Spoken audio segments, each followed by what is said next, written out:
Well, I believe that these babies in our womb have the right to life, and that's what I stand on. And I did. I honestly, candidly talked about that in my book when I said, I can understand the sensitivity of the issue because I've been there. I've understood why that fleeting thought would enter a woman's mind. And then when I found out that after ultrasounds, after tests, that Trig would be born with Down syndrome, of course that thought occurred to me again. Wow, this is why a woman would be fearful of less than ideal circumstances and maybe think that a quote-unquote problem could just be swept away.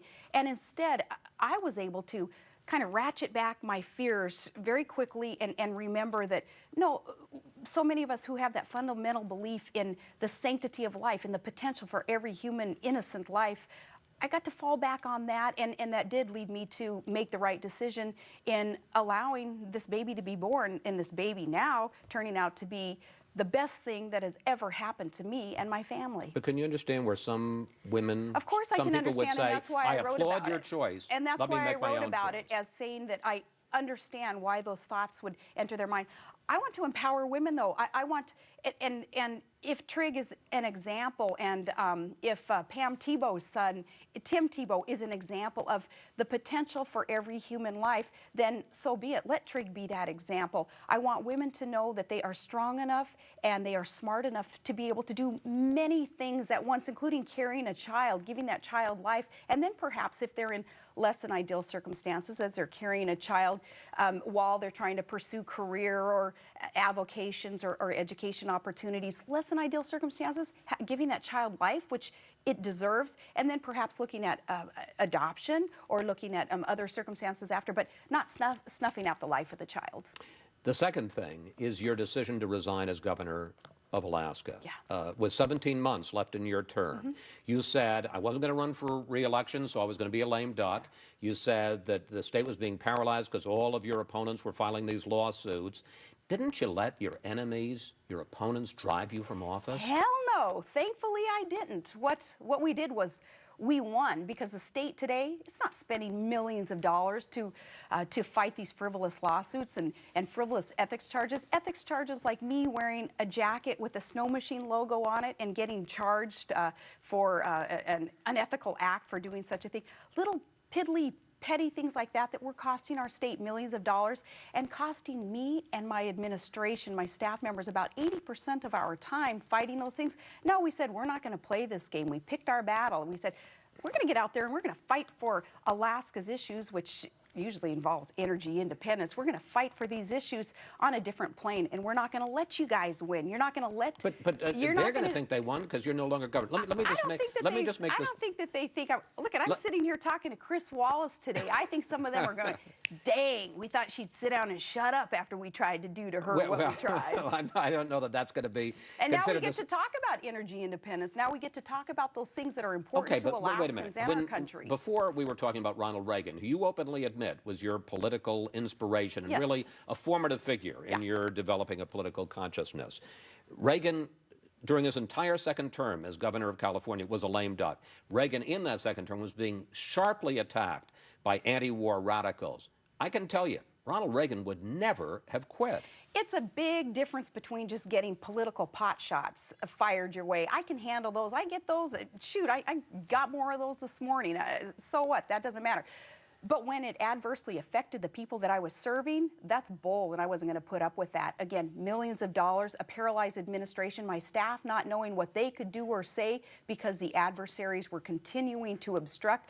No way, I love Alaska too much to put them through that. So in that lame duck session, I'm like, no, I'm going to hand the reins over to the lieutenant governor. He's as conservative as I am. He can progress our agenda, a common sense conservative agenda for our state, and we can all get on with life.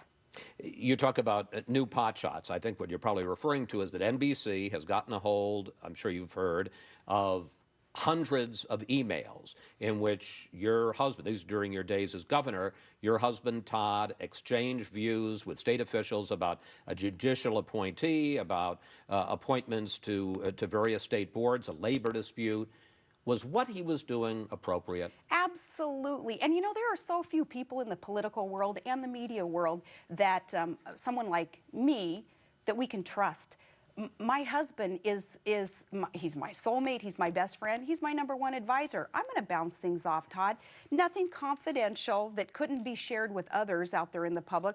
Todd never circulated anything that was confidential and hadn't already been circulated. But it's one thing to He advise. certainly had the right to express his opinion on things too. But it's one thing to what advise you. NBC He was also sending emails to state officials. He was forwarding on emails, and here's another thing. Todd and I being in some cases thousands of miles apart, if I emailed him about something, say I was outside traveling, Todd's home, he's there at a desktop, and I'm telling Todd, hey Todd, print this off for me, I'm going to grab it on my way home, because I work off a BlackBerry constantly. For practical reasons, it helped too. Todd helped as Alaska's first dude with no staff, with no office, being thousands of miles away during a lot of times with his job in Prudhoe Bay on the North Slope and commercial fishing. He helped with workforce development issues that meant a lot to him and people out there in the real world with Carhartts and steel-toed boots and hard hats trying to build this country. Todd helped in that respect. He never got into the minutia of the politics. Todd's too good for that. He hates this kind of periphery political bull stuff that we go through. He's not a part of any of that. And no, more power to Todd for being a good advisor and a good practical person with common sense solutions. We like to do a lightning round. Quick questions, quick answers. So I want you to play along with me here. All right. Attorney General Eric Holder, should he step down? Sure. He should, and I think Rahm Emanuel should step down too. I think these guys are giving our president wrong advice, and for a variety of reasons, I would like to see them specifically step Holder, down. Yes. why? Yes. Yeah, because of the way that we are treating these terrorists, allowing them our U.S. constitutional protections when they do not deserve them. Should the rule "don't ask, don't tell" for the military be repealed? I don't think so right now. I was surprised that the president spent time on that in his State of the Union speech when he only spent about 9% of his time in the State of the Union on national security issues. And I say that because there are other things to be worried about right now with the military. I think that kind of on the back burner is sufficient for now. To put so much time and effort and politics into it, unnecessary. White House Chief of Staff, you mentioned him, Rahm Emanuel. Yeah. You called him out. He used the R word. He said retarded. He has now apologized for using that word, met with activists, said he's going to join the campaign to try to eliminate use of that word. Is that good enough? Rahm Emanuel, I think he has some indecent and insensitive ways of being, including his language, and as I said, for a variety of reasons, giving the president poor advice, I think, and his heavy-handedness, I think he should step down. I'm not politically correct. I am not one to be a word police, but I do believe that his insensitivity in a time when I had just promised in my GOP convention speech that those with special needs and families and those who love those with special needs would have a friend and an advocate in the White House if John McCain and I were so blessed as to be elected. That didn't stop me because our votes didn't carry the day, we didn't win. That didn't stop my passion, my commitment to reaching out and to helping the special needs community when they asked for it. And they did ask for it on this one. They reached out to me and said, can you kind of highlight the problem that we have in the White House with both the president and his chief of staff being so insensitive to the special needs community? And I said, I'm here, send me, I will do so. Okay, but Rush Limbaugh weighed in this week, and he said this: our politically correct society is acting like some giant insults taken place by calling a bunch of people who are retards.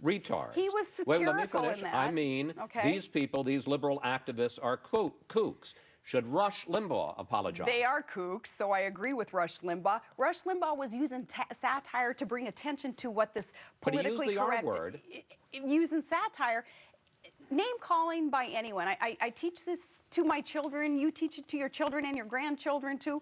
Name-calling by anyone. It's just unnecessary. It just wastes time. Let's speak to the issues and, again, But you know what let's some move people on. are going to say, Governor, and have said? They say, look, when it's their political adversary, Rahm Emanuel, she's going to call him out. He's indecent, apologize. But when it's a political friend like Rush Limbaugh, oh, it's satire. I didn't hear Rush Limbaugh calling a group of people whom he did not agree with effing retards. And we did know that Rahm Emanuel, it's been reported, did say that. There's a big difference there. But again, name-calling, using language that is insensitive by anyone, male, female, Republican, Democrat, it's unnecessary, it's inappropriate, and let's all just grow up.